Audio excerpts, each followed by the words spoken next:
So, what is the difference between VCAs and subgroups? Because they all seem to be able to control overall volumes. So, what's the difference? Why do I have six VCAs and six subgroups? This is actually the DL32S, by the way.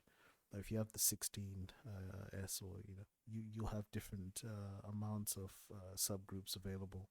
But what's the difference between the two? And why do I have VCAs and why do I have subgroups? Yes, you're absolutely correct in the sense that subgroups and VCAs will control the overall volume. But there's a difference with subgroups. VCAs will allow you to control grouped channels that you send to the VCA. So if I sent all my vocal microphones to the backing vocalists to the VCA1, for example, I can then lower all of them at the same time, and I can increase all of them at the same time. I can mute all of them at the same time, and that's pretty much as far as I can go. So I can, if I wanted to, I'd go into the VCA and just select all the backing group channels and assign them to that particular channel there, and that's pretty much it. Or I can have a VCA of the subgroups, auxes, etc. But anyway, once I've assigned that to my VCAs, I then have scroll across. I then have control of all those channels on the VCAs. So, for example, if I was to go into this particular channel, because I selected it from the VCA, which is the quickest way to do it if you want to group loads of them rather than coming in here, then move to the next one, clicking on it, then move to the next one. You can do it directly from the VCA.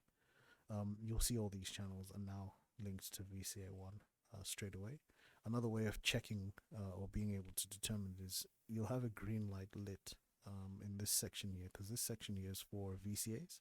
So that'll all be lit up in green. So you'll see that all these channels 1 through to 8 are all selected for VCA group 1, which is what we selected earlier on when we came here.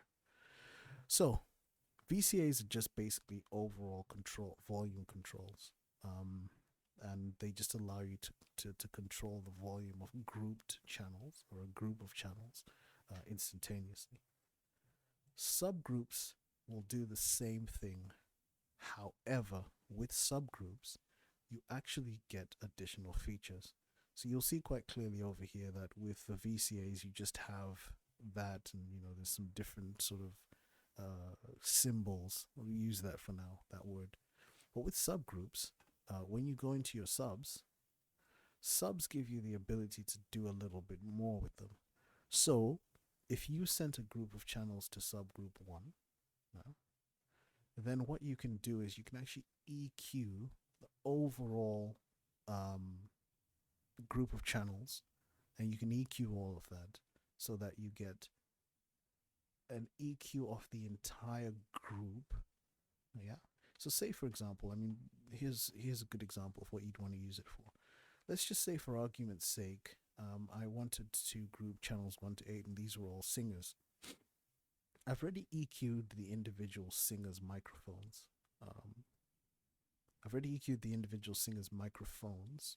And they're all backing vocalists, okay? And their EQ has been done to suit them as individuals. I can then come into here and say, well, for my backing vocalists, for example, I don't want them to have all that low end, for argument's sake.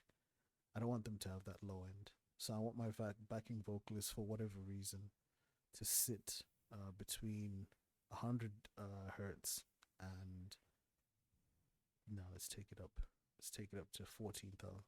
Between 100 hertz and 14,000 hertz, so that they sound a lot more thinner to the main vocalist and the rest of the mix. So I want them to sort of sit in that background. I can then come here and I can do this with this particular EQ. And what that allows me to do is, rather than applying this on the individual's microphone, I can get a natural sound for their voice. And then I can have this maybe for a song or two. Maybe there might be a song in the set where this would be applicable, and I need to stick those backing vocalists way in the background. I can do something like this, and that'll allow me to have that control. So subgroups are quite good in the sense that they'll allow you to have additional features like this, for example. You can also add extra compression on the entire group. What's this good for? Yeah, it's good for vocalists if you've got like a eight. Let's just use our example of having the first eight channels being for backing vocalists, and then you have a situation where, or one or two of those, but it's always one. There's always one is gets loud at the chorus because they get excited and they decide, yeah, I'm just gonna belt this chorus out. Yeah, you can stick an individual compressor on their channel, but if they're only doing that on the one song, for example, or there's a couple of songs within their set that they're doing that, and the rest of them they're actually singing quite okay, quite normal. You don't want to be going into the individual channel and trying to do the compressor on that song. Da da da da. You can set an overall compressor here, okay, and that overall compressor will just sit there so that if that particular individual decides to do their shenanigans partway through on that particular song, the overall compressor will just deal with that individual's voice and bring it into check for those songs. But for the rest of the time, it's not working, it's not doing anything. It's just sat there with that setting just to ensure that the overall mix, there's nothing spiking from that particular. Then you don't have to go so aggressive with the compressor on the individual's channel, and you can allow for that individual to have those dynamics in their voice, and then just use the overall subgroup compressor to deal with, you know, when they get excited on that one song and they decide, yeah, I'm gonna belt it out. Or it might be the case that they have all their microphones on stands, and then one or two of them decide later on, we're gonna take the microphone off the stand and hold it. So normally when they're holding it, it'll be much closer to their mouths, which will make them louder. Save you having to constantly keep going into their faders and lowering them, and then they put them back down, and then you have to increase them because you don't want to be worrying about something like that. Again, it won't fix everything, but it's a handy tool to use. I'm just trying to throw some examples out there of where you'd actually do that. So using the subgroup as opposed to the VCA will give you the ability to be able to do that. And again, it'll just be a case where you don't really want to use this to mix the actual track. I mean, you can. I'm not saying it's the wrong thing to do.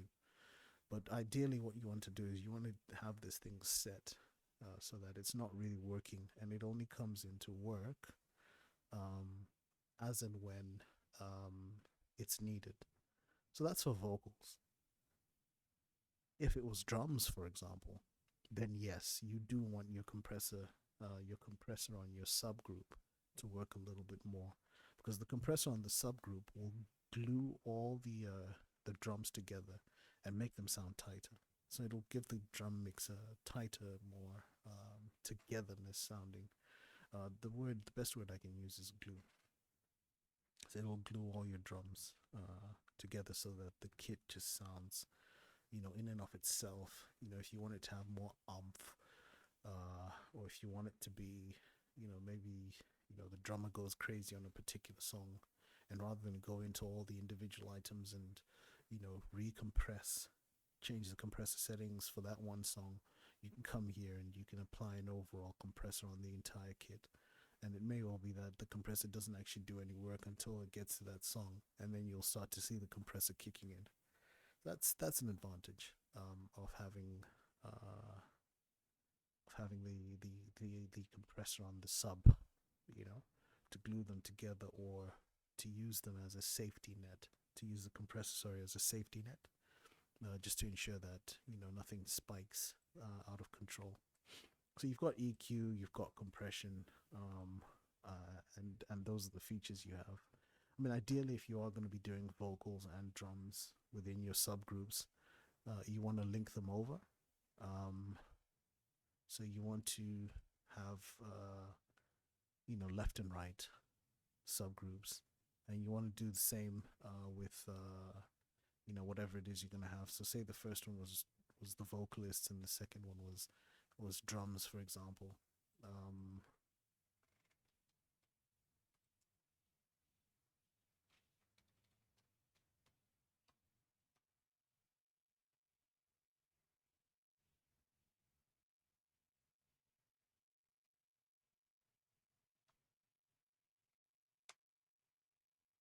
There you go, backing vocalists and drums. One thing to bear in mind, if you do send us a bunch of channels to your subgroups, remember to actually turn them up. You've seen people. I've seen people ask the questions like, "I've sent everything to to my subgroups, but I can't hear anything in my mains. My mains are turned up. What's happening?" Turn up the subgroups as well, and then that way you can actually hear the actual audio. The last thing I'll say about the differences between VCA um, and subgroups, because you can actually link over. So you can't you I can't even speak today. You can't actually link over VCAs um, like you can do with subgroups. VCAs are just there to be an overall volume control for a group of channels, but they don't give you the ability for panning, etc., for stereo. You can see here within this, you've got panning over your subgroups, so whether they're individual like 5 and 6, or whether they are thing. And if you say you had an entire choir, whatever, 8 of the first channels with the backing vocals, and for whatever reason, I don't know why you'd want to do this, you decided that you wanted to pan that entire group across. You could have, say, a good thing you could have is you could have a subgroup for your toms, for example. Again, why someone would want to do that? And then you can just shift the panning on the toms slightly to the right, which moves the whole thing. And then you can get that extra. I'm just clutching at straws here to find you examples, but I'm just trying to show you that the feature is available. And then similar to your channels, you've got here. So, for example, this will be the compressor and the gate. These two here. This here is just the compressor, so there's just one, and that's what it is. And just to be able to, if you wanted to know which one is the compressor and the gate, this is just a quick side note. The gate always sits on top of the compressor in the actual channel mix. So the gate is always on top, the compressor is below. So when you're looking at this, the gate is on top, the compressor is below. And to be honest, if you know how a gate and compressor work, you can actually see the difference in the ways they're working from here, and you'd visually be able to tell which is which. But if you didn't know, gate sits on top, compressor below. They've done the same thing. It's just that intuitive. And then the compressor's below, as you can see here, compressor's below. So you can tell straight away that, the top one and the bottom, which one the gate is, which one the compressor is. So that's your general differences between VCAs and subs. It's just that additional functionality to be able to do more stuff, etc. But yeah, all right, peace.